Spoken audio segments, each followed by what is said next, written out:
Hi guys, how are you doing today? Welcome back to Random Lifestyle Vlog. So today I would like to show you my most Halloweeny fragrances. Do you have any fragrances that you find particularly spooky, witchy, or I don't know, magical that instantly make you think of Halloween? I do, and that's what I'm going to show you today. So let's just jump straight in. This is where we're going to start. This is Perles de la Lique. This is literally the coldest fragrance I've ever encountered.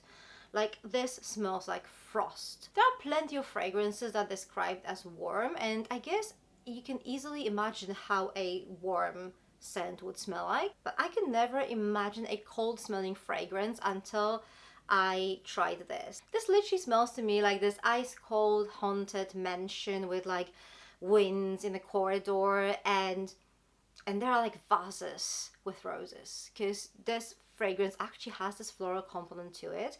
So we have some roses, like lots of roses, and a little bit of iris.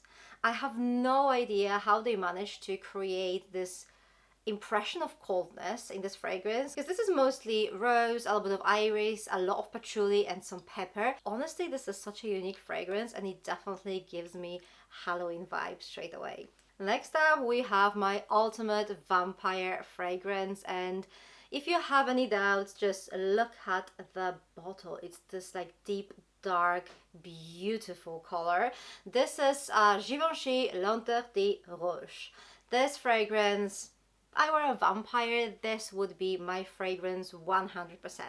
So first of all, this fragrance is based on tuberose. Tuberose fragrances are usually quite mature and elegant, and also this is a type of note that almost creates like a statement fragrance. This is not something that will just be unnoticed, right? So here we have this beautiful tuberose, but it's done in a little bit more modern way. And because of that, this fragrance is so intoxicating and sexy on top of that, which is not always the case with tuberose based fragrances, but this one contains some ginger, it contains some blood orange, so it has literally everything. It's tempting, it's intoxicating, it is sexy, but at the same time it's quite mature, which, you know, when you think about vampires living like hundreds of years, that kind of makes sense, right?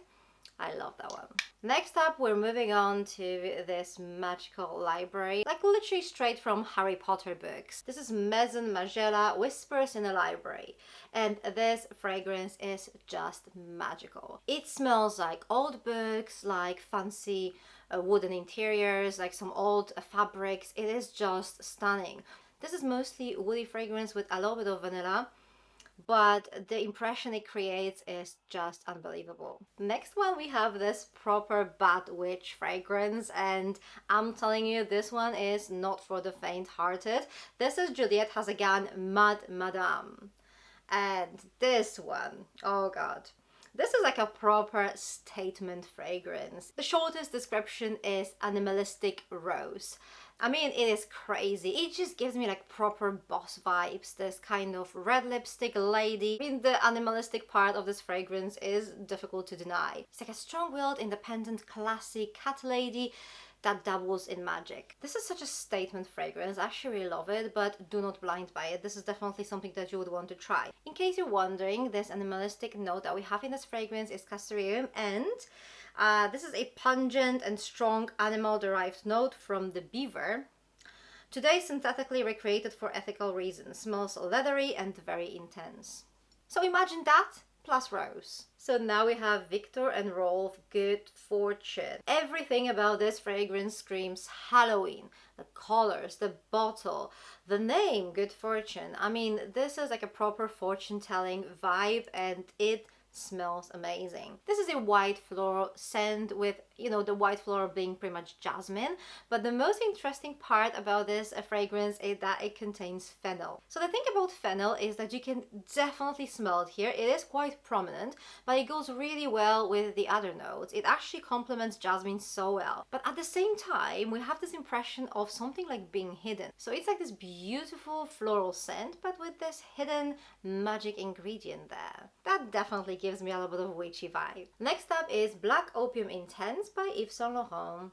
So the reason why I get some proper magical vibes from this fragrance is this absinthe note that's in here. I mean, this fragrance is quite intoxicating by itself, but this absinthe note puts it on like another level. Here we have this sweet coffee licorice fragrance, but with a little surprise. This one actually has this quite prominent absinthe note. So whenever I smell this fragrance, my brain is doing this trick. It literally transports me back to Prague, where they have these hidden underground alchemist labs. This is literally all I can think whenever I smell this fragrance, and I guess this is not like an obvious kind of like a Halloweeny fragrance, but it's giving me such a magical vibe that I just can't stop thinking about this fragrance around that time of the year. And then lastly, this fragrance over here. This is Alien Mirage by Mugler. This fragrance, it doesn't really have much to do with the original Alien, but I find it very kind of mystical. This fragrance gives me like this earth magic, like natural magic. It smells a little bit like stone, a little bit like woods, a little bit like water, because it does have some floral notes. I think there's lotus in it that adds this impression of almost like wateriness to this fragrance. It literally smells magical to me. Okay, so these are the fragrances I usually wear around Halloween because they give me a massive Halloween vibe. What do you think of my choices? Let me know which are your fragrance choices for the spookiest night of the year. Thank you very much for watching. For more fragrance related content, check those videos over here. I'm going to see you very soon. Take care. Bye.